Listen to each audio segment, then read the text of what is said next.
Hey y'all, it's your girl Michaela with the Specs, back at it again with another episode on the podcast. Y'all, you don't know how much of a blessing it is to be here with y'all. The encouragements that I get, I say this every week, but I'm never going to get tired of saying it. I really do appreciate you guys for your feedback, for your support. Every view is much appreciated and it encourages me more than you know.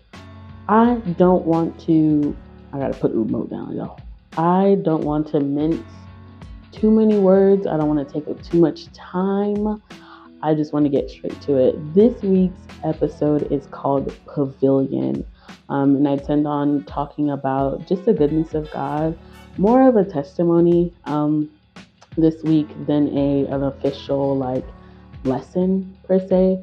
I'm just going to be very real with you guys and very raw about something that has happened in my life recently. But before I get into that, I want to share scripture with you guys, a promise of the Lord over y'all's life, and it will be Psalms 91. I prefer, to be honest, NIV, even ESV. This happens to be Christian Standard Bible, but it will work all the same. So, verse 1. The one who lives under the protection of the Most High dwells in the shadow of the Almighty. I will say concerning the Lord, who is my refuge and my fortress, my God in whom I trust. He himself will rescue you from the bird trap, from the destructive plague. He will cover you with his feathers. You will take refuge under his wings. His faithfulness will be a protective shield. You will not fear the terror of the night, the arrow that flies by day, the plague that stalks in darkness, or the pestilence that ravages at noon. Though 1,000 fall at your side and 10,000 at your right hand, the pestilence will not reach you. You will only see it with your eyes and witness the punishment of the wicked. Because you have made the Lord my refuge, the Most High, your dwelling place, no harm will come to you. No plague will come near your tent, for he will give his angels orders concerning you to protect you in all of your ways. They will support you with their hands, so that you will not strike your foot against a stone. You will tread on the lion and the cobra. You will trample the young lion and the serpent, because he has his heart set on me. I will deliver him. I will protect him because he knows my name. When he calls out to me, I will answer him. I will be with him in trouble. I will rescue him and give him honor. I will satisfy him with long life and show him my salvation. 16 again. I will satisfy him with long life and show him my salvation. So let that be a promise over y'all's life as you go in your day to day. And how it relates to me. So, y'all, was it a week or so ago? Over the weekend, I was having a girls' day with a friend of mine. We were set to go to the mall, do a little shopping. For those of you that know me, know your girl loves fashion. So it's a bit of a problem. But I love shopping, I love thrifting, I love trying different things. So lately I've been wanting to get a lot of just neutral shoes that could go with many different outfits. A lot of y'all that know me know that I love color and I love statement pieces, but sometimes statement pieces is not necessarily, what's the word that I can use? Sustainable. Like, how many times are you going to wear a statement piece and people are like, this the same orange suit and this? What about it? But being realistic, when it's the louder it is the more noticeable, and you can't wear it as often. So I wanted to get me some very neutral shoes, New Balances to be exact. And I was talking to my friend about where should we go, and we had decided we wanted to go to the outlet mall. So we brought out many places that we could go: Grapevine, Allen, and some other places. For those of you that live in Texas, that's the name of some malls out here. For those of you who don't live out here, those are some names of some malls. And for those that do, y'all know where it is. So we decided upon going to Allen Outlet Mall. Now, my friend had talked it up that it was really cool. we hadn't been in a while, and I was like, man, bet, like I'm about to have a date with my friend and shopping involved. Count me in. You ain't gotta tell me nothing more. As long as we go ahead, we have a good time, and then we can get some food, your girl is golden. So we went. I was super excited. My friend and I were like jamming, listening to music on the way, singing, doing all of those things. We pull up, and there are so many stores. I see Tory Burch. I see Armani Exchange. I see H&M. Y'all know H&M down. I love me some H&M. Polo. There are so many stores. The mall is really, really big. So I'm really excited. I'm like, adding places to my list that I want to go to. So we park and we get out. And sometimes I tend to have a plan as to what I want to get so that I don't spend too much money. Pro tip. Know what you need and stick to that list as best as possible, because then you leave the store very much the same as when you go to the supermarket and you're hungry, and then you end up, why you with a pack of taquitos, or why you with 3 bags of Doritos when you went in there to get pasta. Same sentiment. So, I had my plan. So we went into a few stores. We went into Champs, and I knew I would be able to find the shoes there, but I'm working on not being so like direct, in the sense of I know what I want, so I'm just going to get it at one place. I want to explore and see if I find something else that I like better. So we went to a couple of stores. We're walking around enjoying ourselves, and we realized like we're not even halfway through the mall. Like it's kind of built like a square, to be honest. So we're not even halfway through the mall, and we're like, man, I'm not seeing the New Balance store. Are we sure that it's here? He's like, yeah, let's just, cut across and go to the Polo store, check it out, see what we can find in there. Let's go to H&M, take a break, grab something to eat, and come back at it. Cool. So we walk across, we go to the Polo store. We're like, ooh, nostalgia. I'm like, I used to love Polo, horsepower. For those of y'all that know me from back home, I used to dress rather preppy. Sperry's, boat shoes, cardigans, polo shirts. It was just, what a time in Miami. What a time to be alive. But polo was our thing and Tommy Hilfiger. So I was like, okay, let's go into the polo store for old time's sake. Didn't really see anything much that interests us, so we went over to H&M. Immediately, I was at home. I was like, H and M. H is for home, and M is for Michaela. Michaela's home. I'm just kidding. But immediately I see a couple things that I like. So now I'm like, picking up some stuff. Mind you, the vibe is still, it's great. We're enjoying our time and it's awesome. And I pick out a couple of things. My friend picks out a couple of things and she tries them on. And I spot some jeans that I feel like would suit her really, really well. Y'all, I be in my stylist bag sometimes. I don't have it officially set up, but come to me for your styling needs. So I found some jeans that I felt like would suit her really well. So I was like, hey, try these on. So we're waiting in line for her to try on the jeans, and she was pretending to fight me. And I was like, girl, put them guns away. Like, calm down. You need to stop playing. She was like, no, this is Texas. We ain't got to do that. We got license to carry or whatever. And I'm like, yeah, y'all know y'all and y'all guns. Y'all are real serious about y'all guns. So we're playing and we're enjoying ourselves. Ultimately, she tries on the jeans, and of course they worked because I know what I'm doing. So we make our way to the cash register and we're cashing out. She cashes out, and she finishes her purchase, and it's my turn. So I only had about 4 items. I didn't do too much damage that day. I was really proud of myself. I stuck to my plan. And I was pulling up my H&M app because I had some discounts and I wanted to get my points.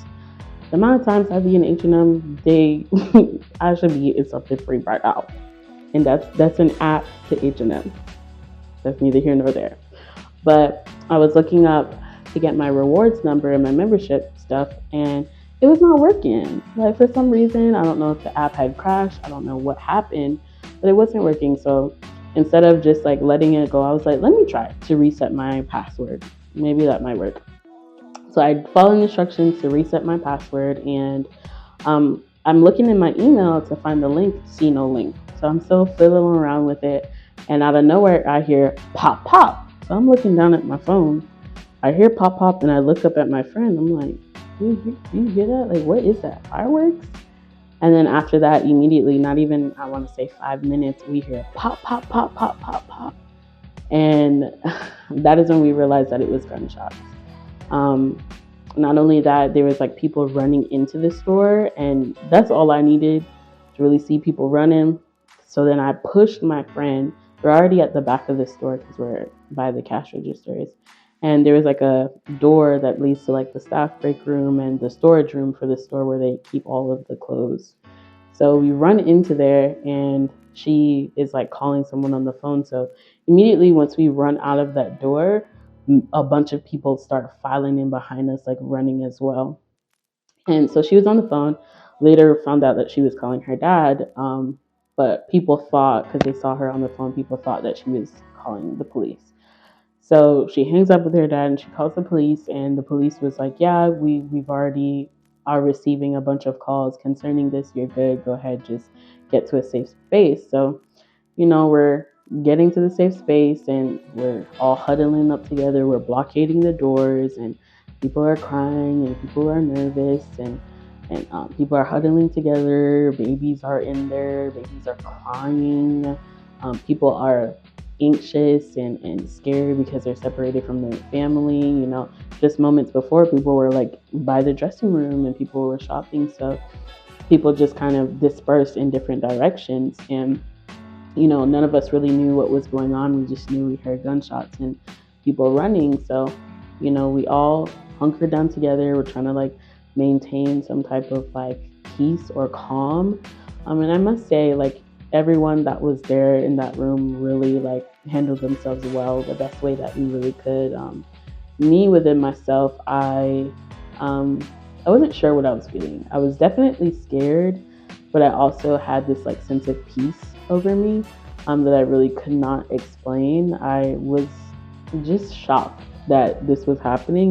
We hear about like shootings and stuff like that happening, on social media, and we hear about it in different states and different places. And it kind of is like a jump off point for people to have conversations about gun control, and no one feels safe, or nowhere is safe anymore, and no one has respect, and no one fears God. And talking the debate of it's the guns, and then it's the debate of mental health, and just the whole thing. But you never quite see yourself in that situation. Sometimes we can sympathize with those who have lost you can sympathize with those who have lost their lives, and the family that's left behind, but we don't really put ourselves wholeheartedly into the situation until you actually experience it. So, there's different people crying, and I'm just talking to my friend, and I honestly cope with humor. It's not the best thing. We're working through it. But I remember recording a video and like trying to make light of the situation. I'm like, we're in the back room, and we don't know what's going on. We heard gunshots, but like, we're in here. We don't know what's going on. Like, hee hee hee. We'll check back in with you later. And there's people talking to the police, trying to like figure out like what's going on, what to do. And it wasn't until there was a young lady, that was talking to her family, and all of a sudden she lets out like this blood curdling scream and cry. And her young sister also starts wailing, and we're like, what happened? What happened? And we later found out that one of her family members had gotten shot. So it's as though, that snapped me into reality that this was actually happening, and that like it was like a real danger. Not that I, wasn't aware of that, but it made it more real.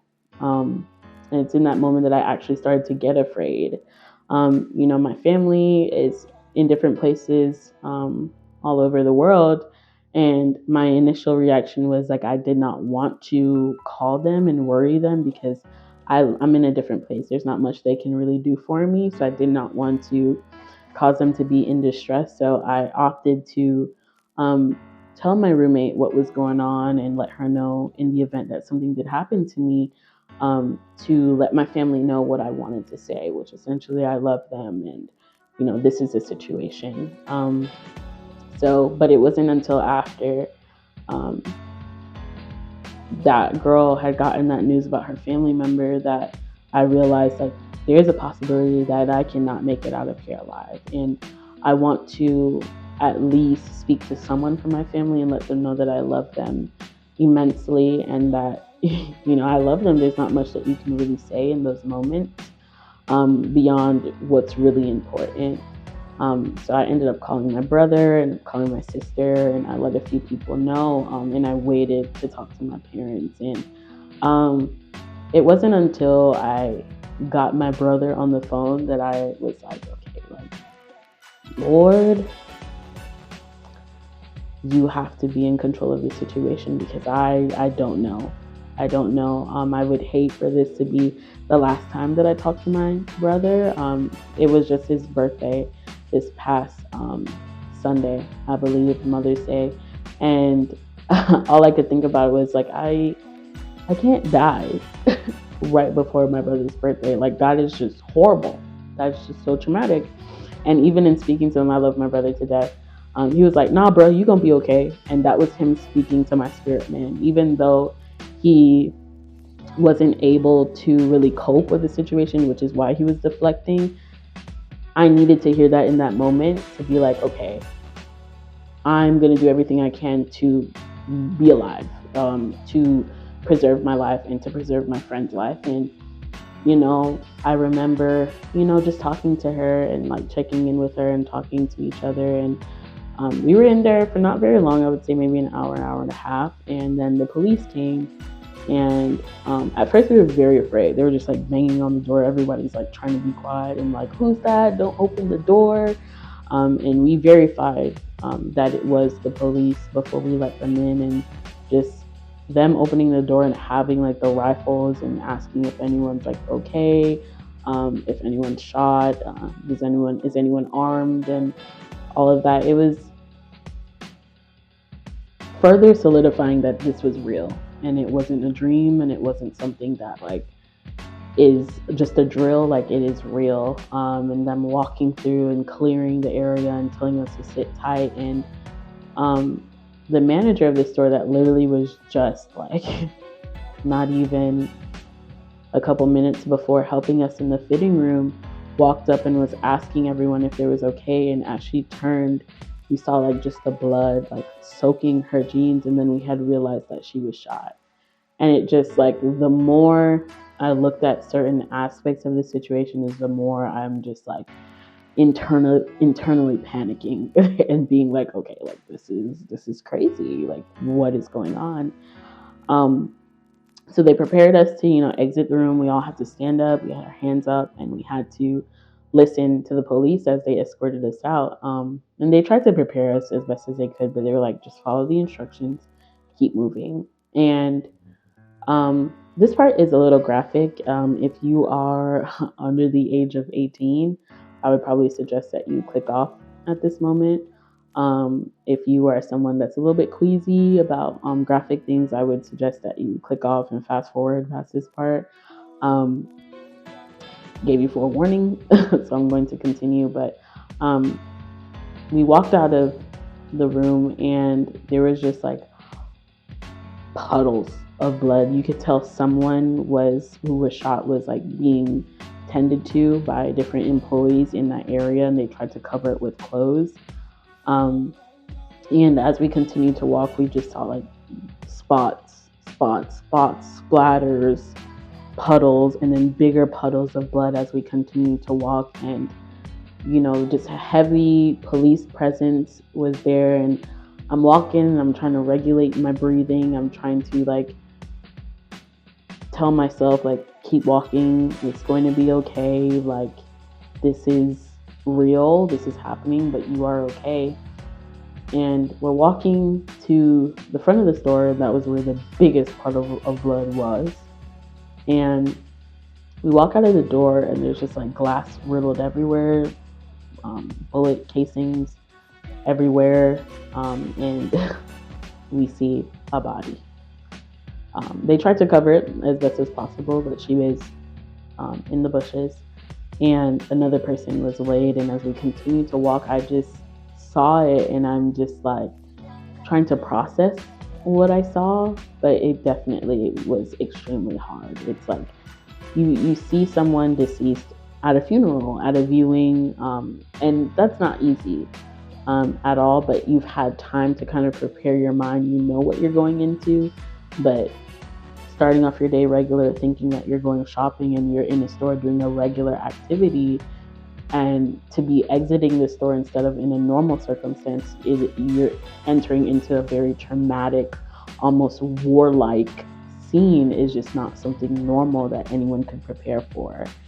And I continue to walk, and I'm like panicked. I'm like, what do I do? I'm like breathing hard. I'm like fighting between, do I want to cry? Like, what do I want to do? And we're still walking, and we see more glass, and we see more cars just shot up, and more people slain. And ultimately, like, we see the shooter. They didn't cover him, and I had the biggest reaction to that one because I didn't understand that was the shooter. I thought it was a cop that had lost his life, which doesn't make it any better. Either way, it's still a soul, and it's still a body.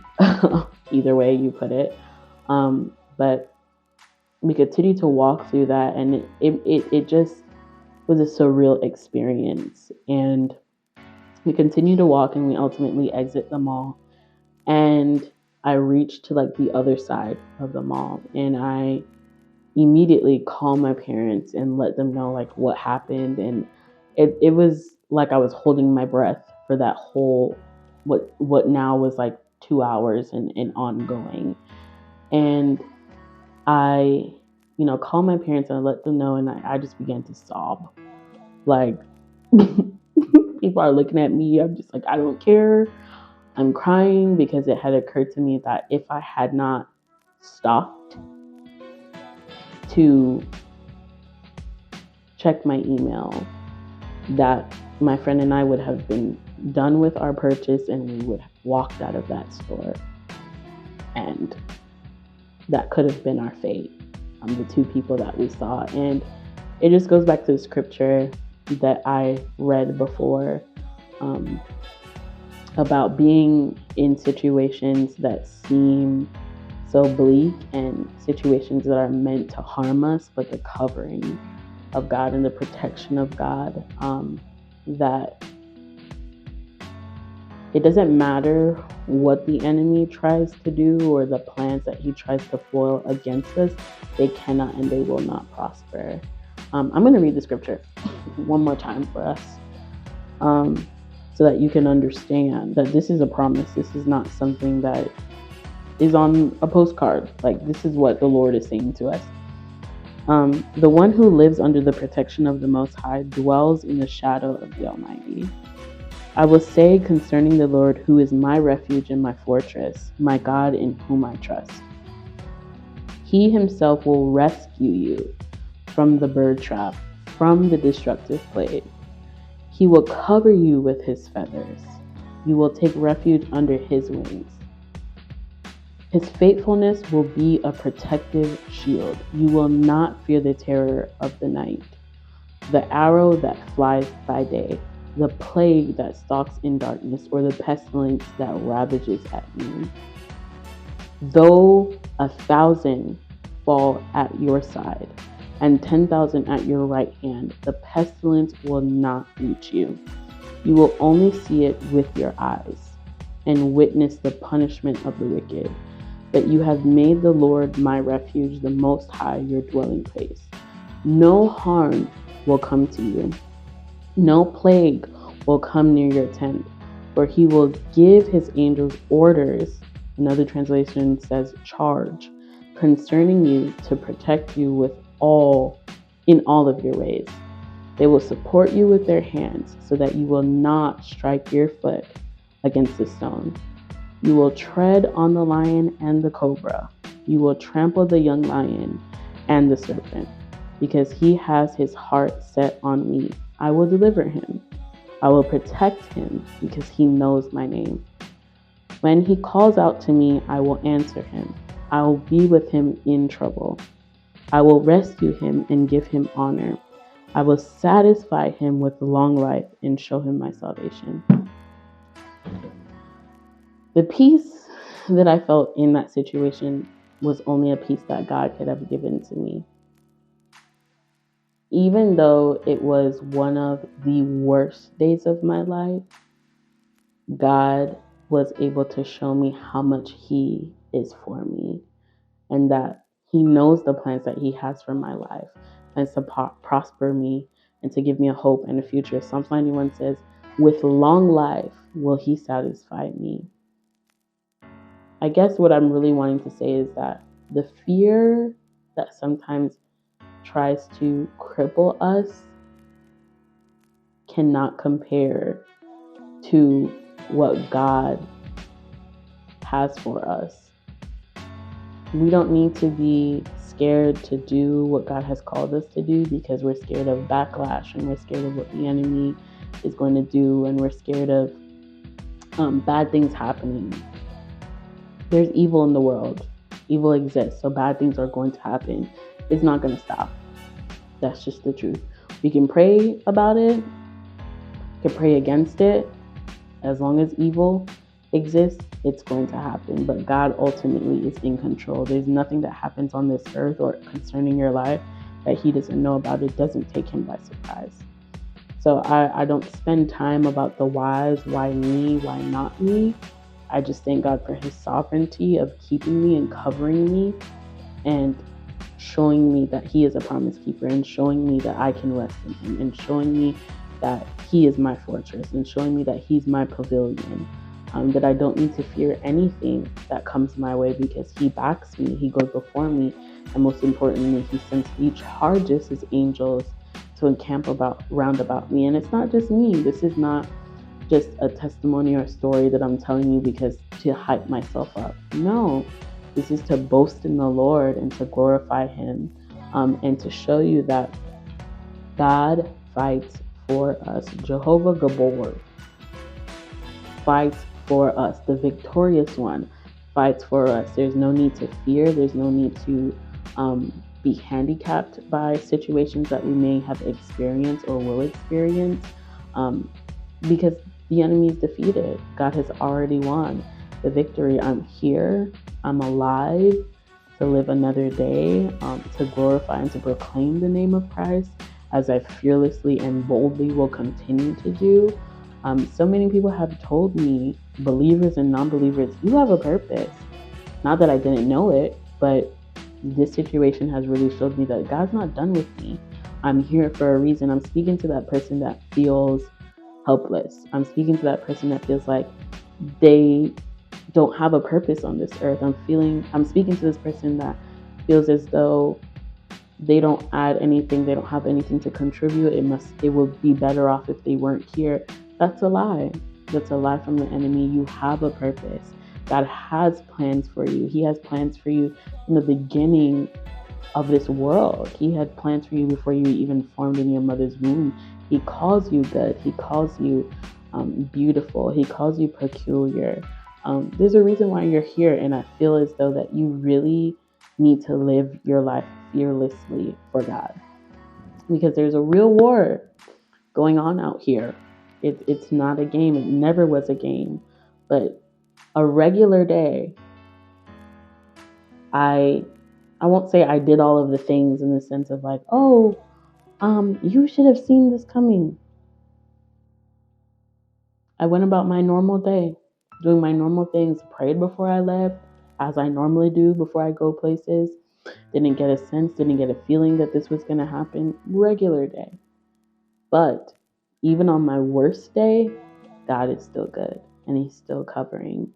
And I pray that you guys will lift up the families that were affected. If you personally were affected by it, seek help. You could talk to me in the comments below, but I am not a professional. I could just only offer prayer for you. But talk to someone. I think mental health is extremely important. It's something that sometimes we don't take as serious. We think, oh, we're fine. We just develop our coping mechanisms and we overdo things to subdue and to pacify the feelings. But why pacify when you can rectify? You know what I mean? So that's my testimony, y'all. God is a keeper. I am here, alive to live another day to speak to you guys. I'm so happy. Y'all don't understand.